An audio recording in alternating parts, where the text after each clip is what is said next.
Hi, welcome to the Legacy Wealth Building Podcast. I'm Stacy Pingree, founder of Radiant Financial Group. In each episode here, we'll dive into the strategies and insights that you need to build and sustain your legacy wealth through real estate. Whether you're just starting out or you're looking to refine and grow your investment approach, we will definitely have guests, and we have a great one today that have done the thing. And they're going to share their insights, and they're going to guide us through actionable steps and really share their real life success stories. So today, I'm so excited to have my good friend and referral partner, Jamison Briley, here with me. Thank you so much. Yes, absolutely. Thank you for being here. I want to do a little intro on Jamison because he's pretty impressive. Jamison Briley is a real estate powerhouse. He started his journey over a decade ago under the mentorship of, well, you guys. Yeah. My husband, Jay Poyner. Through a hard work and dedication, Jamison has invested his income back into real estate, focusing on buy and hold properties that now generate enough. I actually had to update this because we chatted here today. And so you're generating cash flow, like probably $6,500 a month in cash flow on your give or take today with 11 properties. So hold strategy for sure. Over time, you've transitioned to owning your own brokerage. So up and out to do your own thing with your brother. You guys now focus on fix and flips and continuing to dominate as top producing real estate agents. Last we looked, you've sold over 600 homes in the last decade. Yep. Yeah, so big business. Alongside his real estate success also, don't want to fail to mention, Jamison also owns State 48 Insurance, where he helps clients build wealth through smart insurance strategies, adding yet another layer of expertise to this and passive income. Which we love. So thank you so much for being here. Thank you for the invitation. Yes, absolutely. You're, top of the list. I would love to just jump in and have you get started with a little bit of your background, how you ended up in Arizona, and we're gonna talk a little bit about mentorship. So the people that have influenced you to get kind of where you are today. The list is short, but very important people in my life, to say the least. I grew up in Anchorage, Alaska. So my middle brother moved out here just to get to sunny weather, and I followed suit. But he moved back to Alaska probably 6 months before I came, and wheels were in motion. So I always say I moved here for sunny weather and beautiful women, and found both. Hallelujah. Yes. So I started out. My dad's been in sales my entire life in one form or another, and I knew I couldn't, at 21 years old when I started getting into insurance, I knew I couldn't sell houses, in my opinion, because I didn't have much, life experience, I should say. So at 21, I started in the insurance industry, did that for a little bit with a big company, Country Financial, and then I went in and started my own insurance brokerage after that for a while, worked underneath another company, and then I want to say 5-6 years ago, I started with my business partner, Dane. We started our own insurance brand as well, too. In that time, I started 10 years ago in real estate. So I initially started it to get into, I was going to get into property management, but I met with Jay and he convinced me to get into sales. And so that's kind of where things took off for me. Yeah, you had kind of a natural, sales persona. Yeah, I always say I'm pretty calm. You're likable. We're not pushy, you're likable. Just let people make their own decisions. Yeah, yes, absolutely. Talk about your, I love the story of getting down here and kind of the first property that you bought and the motivation for that and how that can. So my dad's been in real estate my entire life since I can remember. I was probably 7th, 8th grade when he got into it, and he owned different businesses. They owned movie stores before Blockbuster existed, called Briley's Video in Alaska. They had 6 of them at one time and all sorts of different things. He's owned a boutique. He's had gyms. Right now he has a construction company. He has property management. He has all sorts of different things. So one of the things my dad really pushed me into was you have to buy your first property. It has to be a multifamily. So most people don't know this, but you can buy up to 4 units on an FHA loan, which is 3.5% down, which is still phenomenal. Mm-hmm. So anybody for their first property, if they're willing to live in a smaller unit or live in a smaller place for a little bit of time, you're supposed to live there for a year. Stacy can talk to you about the requirements. But so that's what I did. So my first property, I moved in, and nowadays they call it, I think, house hacking or different stuff. But bought a triplex in 2013 and cost me $8,000, and I bought it, I think, for $250,000. And that property has skyrocketed. It's worth $800 to $900K right now, but I lived in it. It's a 2-bedroom, 1-bath, and I had a roommate in there, and we lived there together, and it just kind of catapulted me to real estate, and it just gave me that foundation. So that was my first property of now many, and that was kind of the first taste of it. Well, on that property, if you had 2 other units, what were you generating in rental income when, to offset your mortgage? What did that look like? At that time, the goal when, prices were a little bit less and rents were a bit less, if you could live in one unit for free, that was the goal. So that's what I was able to do. I can't remember the exact rents, but my mortgage is $1,500, and I think it was right there. And then I rented out my other bedroom to a buddy of mine who I'm still good friends with today for $500. And so I lived there for free, which was awesome. And it gave me an opportunity to experience being a landlord. I was 26 years old at the time, I believe. And it was, you're dealing with adults. Like I had a 60-year-old tenant. So it gave me some firsthand experience how to collect rent, how to, start down this rabbit hole of being a landlord. Yeah, absolutely. Yeah, it's true. You're the neighbor. You're the landlord's the neighbor of the tenant. Yes. Very very close situation. I love that. What do you from there? Kind of walk me through what happened next. Yeah. So I kept going in insurance, then I knew I wanted to get into real estate. Like I said, my dad's been doing that, and we have a mutual friend, Brandon Edwards, who was actually roommates with my brother and from Alaska as well. So he introduced me to Jay, who was going through a transitionary period. He had a buyer's agent that you guys are still friends with, Ron, and he was kind of transitioning out of real estate and kind of tired of it. So I met with him at Chipotle one day, and we talked for 30 minutes, and he said, come to work. And I said, okay. So I lived in Central Phoenix at the time, and he lived in Surprise. And I'd never been to Surprise. So he said, start coming to the office. And I remember I'd come and sit at the office and do insurance paperwork. And if he came in, he'd say, let's go. And I'd go sit in the car and drive around with him and listen to him talk on the phone and try and figure out what he was doing. And it took me, that started, I want to say in May is when I got licensed. And I always remember I got my first commission check at the Christmas party, which was late December. And it took probably 6 months for me just to drive around in the car with him to learn what I was doing. And then I finally got a lead.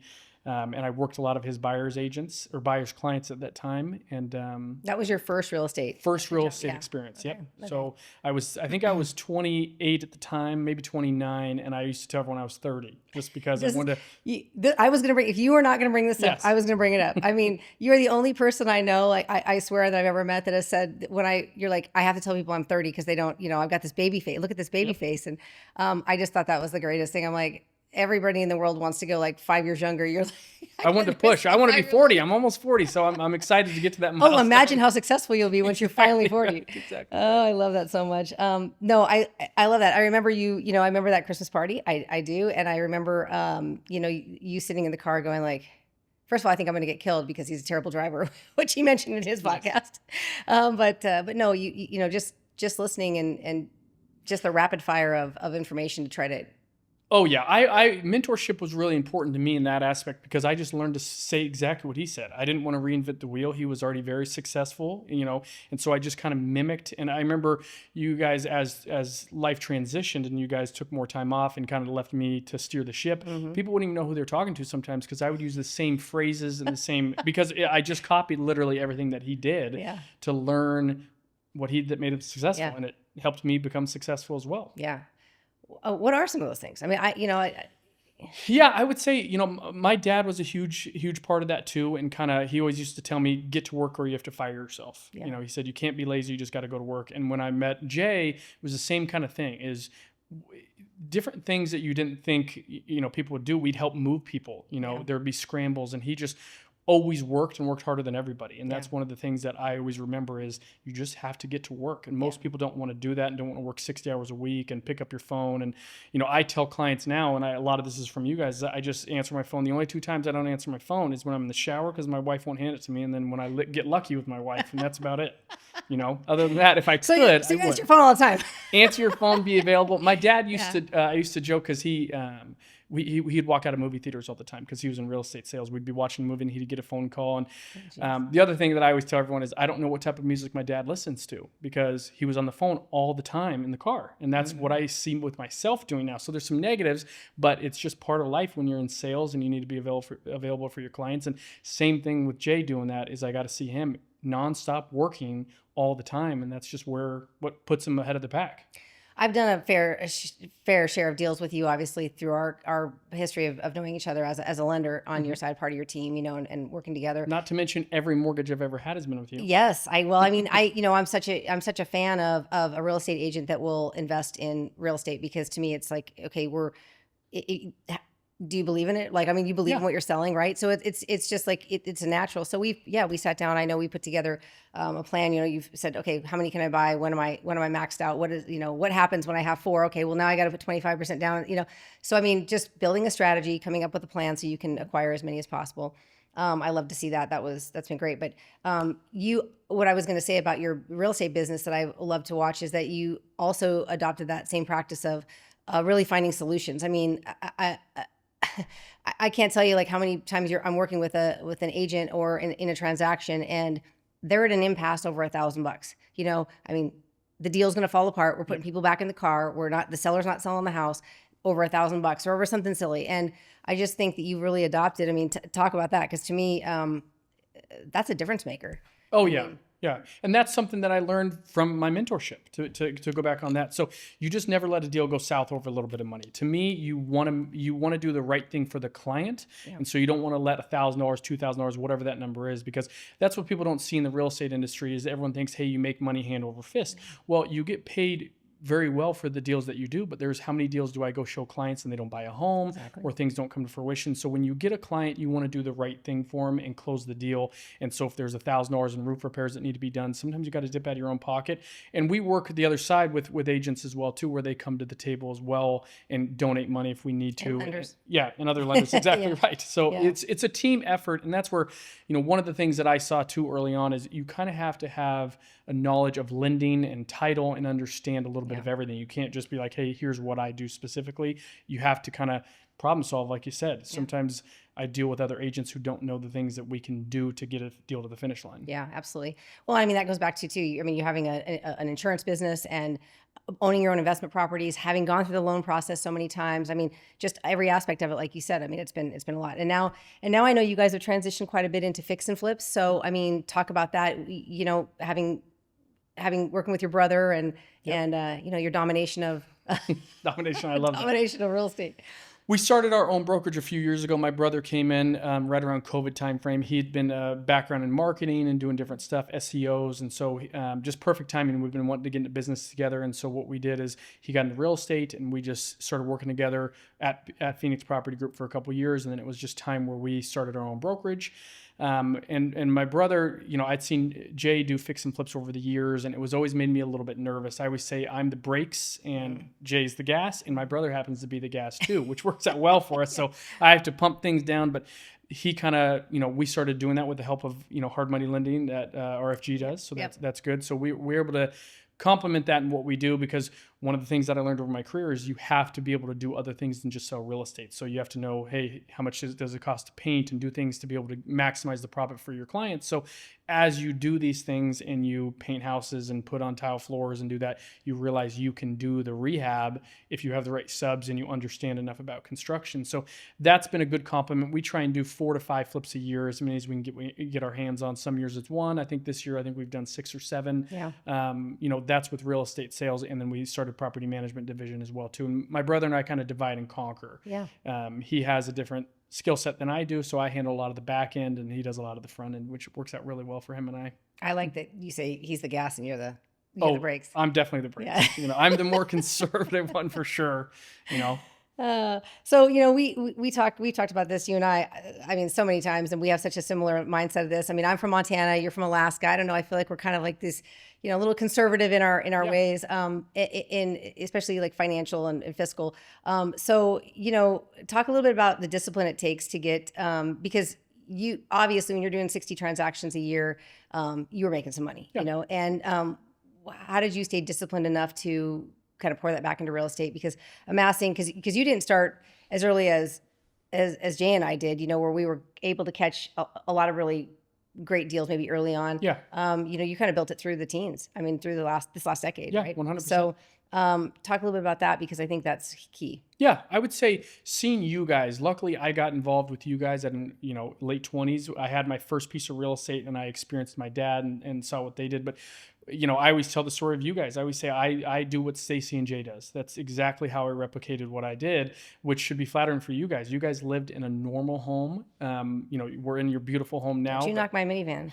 That's what I was going to say. You had a Toyota Sienna minivan, and you guys lived very below your means, and you just focused on buying real estate and assets, things that would, have a return for you. And you guys just hunkered down. And I always remember that. Like, your house was beautiful, but it was dated, at the time. And now we're in this palace. And so you guys did whatever you had to do. This is people don't know this, but this is probably the most beautiful house you'll ever walk into, So one day she'll give you a tour. But truly, you guys lived in a normal subdivision in a tract home. It was awesome because you backed up to your in-laws, but drove normal vehicles, pickup trucks, minivans. You guys took great vacations, but you guys were very financially sound with your money and made good decisions. And that's what I've kind of replicated. And I always use the story of, so I owned my triplex, and then I was renting. Did I buy a house yet? I think I was renting. And then my wife and I, we did a down payment assistance program, and she bought her first house. Yeah. Well, there was an opportunity. One of my clients was moving. He was in the military, moving to Colorado, and I really liked the layout of his house. So I said, hey, I want to buy your house, and we negotiated and all that. And then Jay had came to me and said, hey, I got a client of mine who wants to sell their rental property. Would you want to buy it? And I said, actually, I just committed to buy this other property. And he just looked at me and said, buy both. And I was like, what?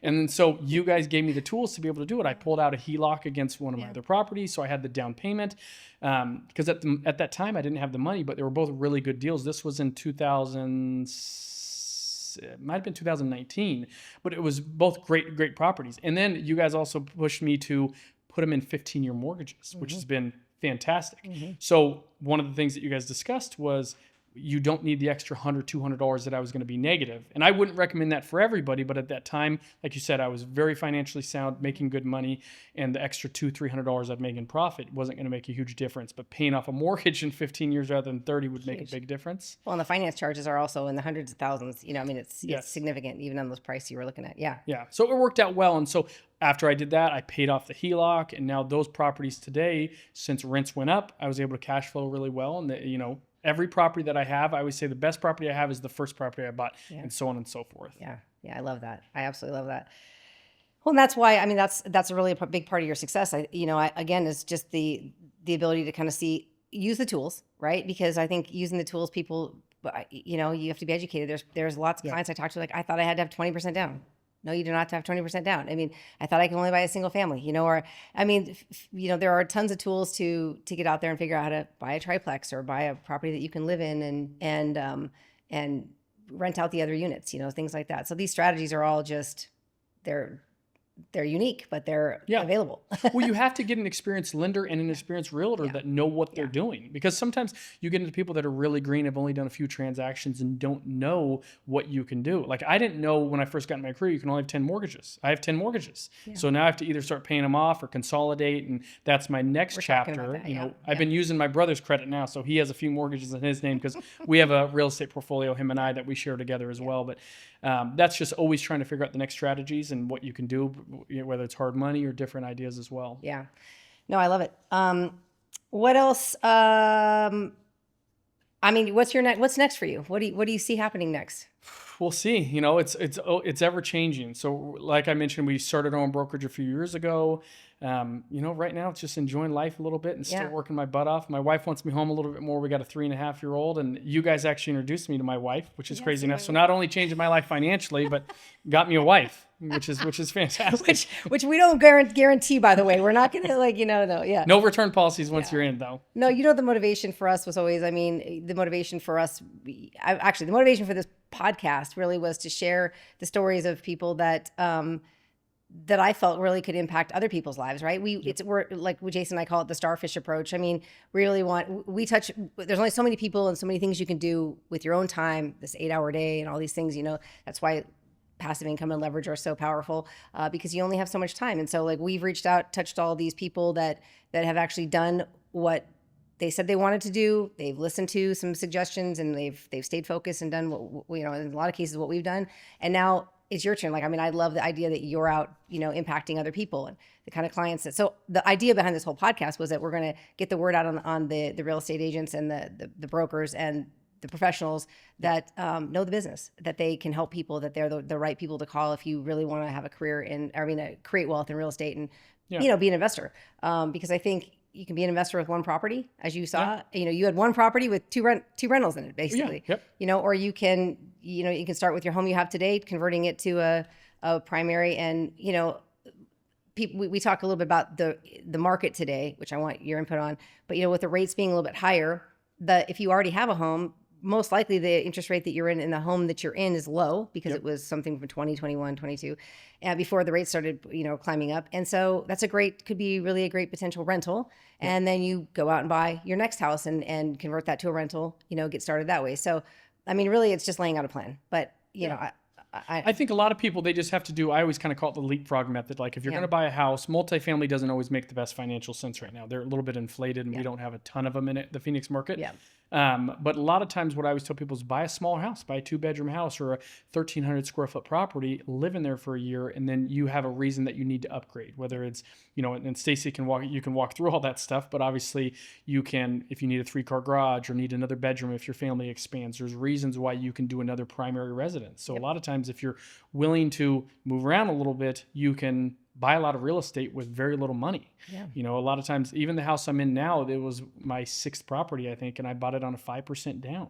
Yeah, and so it worked out really well because it was my primary residence. Other properties now we have to put 25% down, but when the market was crazy, we would buy it on hard money and then we would fix it up a little bit and then refinance, and we'd have no cash into the property. That's hard to do today.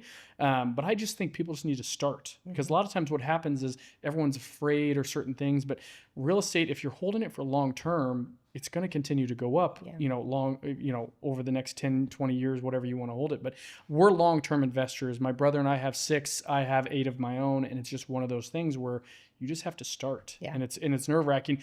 A lot of the times people see different stuff on podcasts where it's like, hey, you're going to get rich and do this and house hack. The truth is this is my retirement. And that's for you guys too. Yeah. You guys were able to pay off the assets, which that's what I'm focusing on now is how do I start paying off some of these so I can start having more positive cash flow. And then in turn, that should allow me to buy even more real estate. Just think when you're 40, you're going to have so much cash flow. A year and like a week. My birthday's coming up, so I'll be 39. I'll just start rounding up. I'm 40. Okay. It's so funny. It's so funny. What's your goal? I mean, I never did ask you. I mean, just getting this. What's your residual income goal or is that how you tie it? What do you tie it to? Yeah, it used to be. I always wanted to hit like 10K a month, and I would say I've surpassed that on residual reoccurring. It's just a moving target. I mean, the truth is, I'm 39 here in about a week, and I just like going to work. I truly get a little like. I don't want to say depressed, but sad or bored or cooped up if I don't have much going on. My wife is like, I don't understand. Can't you just hang out? And I'm like, well, I like to work. I like to answer the phone. I like to meet people. So I'm social in that aspect. So I just think I just want to continue to buy real estate, continue to expand the portfolio, continue to grow and help people too. Yeah. It's cool to see other people, when they bought a property with me 8 years ago and they keep it and they turn it in and they buy another home. That's a cool experience. That's what I love too. That's the best. You're watching somebody actually start to build their wealth and start that way. So, do you have plans to pass this down? I mean, obviously you only have a 3.5-year-old right now. So, I mean, who knows what he's going to be into? He could just be a rock band, True. drummer in a rock band, and kill it. I mean, that's kind of, he's nasty. Yes, he's nasty. right. But anyway, so, any idea, I mean, are you impassioned by the idea of legacy, leaving something legacy? Yeah, I would say 100%. So my sister-in-law is coming to work with us. She starts in November for, as we continue to expand. And my niece, she's 17. She already works with us. She just works a little bit after hours, after school, and she's learning to do the transaction coordinating and some of those other things. So we definitely want to continue and keep it in the family. My sister worked for my dad in Alaska, and my brother worked for him. That's how we learned how to do it. My middle brother, Chad, and then my brother Dustin worked for my dad as well too. So it's kind of the same thing. My dad has another company in Alaska too, where my little sister works. So we really want to keep it all in the family and continue to hopefully pass it on to the next generation. You got to be, how did the Rockefellers get rich? They kept passing it down to everybody. Oh yeah, absolutely. I love it. And then you get into, your own banking here soon, and then it's all lights out. True. I got to save a little bit more money for that. Well, I love it. Any other final advice? I mean, you've been so open with all of your story today, but any other final advice for anybody getting started or just even a little bit on this market? I mean, where you see things headed, I think that would be a great way to Yeah, I still think the market's strong. It's ebbs and flows, but who knows what happens after the election. But I mean, once again, not to talk too much about my dad, but he talks a lot about in the 80s when the interest rates were 16, 17% and different time, but it feels like rates are just going to ebb and flow, and you can buy a property today as long as you can make your mortgage, and there's going to be an opportunity to refinance. And I've been spoiled in my career. I got into it when my first interest rate was 3.25%, which I still hold today. But we have properties as high as like 6.75 right now, I think is our highest one. So it's just continue to buy, continue to get in, and you have to just start. Everyone go ahead. And it does start to load balance right after a while. Like you got some where you're not cash flowing quite enough, and so we build a whole spreadsheet, right? And you look at your cash flows across the board, not just in one bucket. Yeah. We let the other ones kind of, if they need to piggyback off them, like to go back on those 15-year mortgages that I did at the time with you, I was negative a couple $100 a month on those two properties. But my other property that was positive was able to offset those. So I wasn't dipping out of my personal savings or anything like that to do it. So I still am very bullish on the real estate market. I would tell anyone, as long as you continue to buy and don't over leverage, then you're fine. But just live within your means is the biggest thing I learned from you and Jay, and I think that's done me extremely well. Yeah, pour it back in the market and hold on. Yep, exactly right. All right, I love it. Thank you so much for being here. And I don't know anybody that could have really the takeaways on this being stay disciplined and use the right mentors. Follow in somebody else's. The trail has already been blazed, right? I mean, we learned from people along the way too. So that's just how it works, and why put yourself through all the misery? If it ain't broken, don't fix it. Exactly. I always tell follow exactly what you guys did. That's all I needed to do. Yeah. All right. Good roadmap. I love that. That's awesome. Well, thank you for being here. Thank you so much for sharing so much today. And we'll put all the contact information for Jamison Briley and his brother and their company in the notes below. You can click there to find out all about them. If you have any interest in building legacy wealth and you want to get started with that, we have a form below that you can fill out, and we'll be in touch and get you started today. Thanks so much.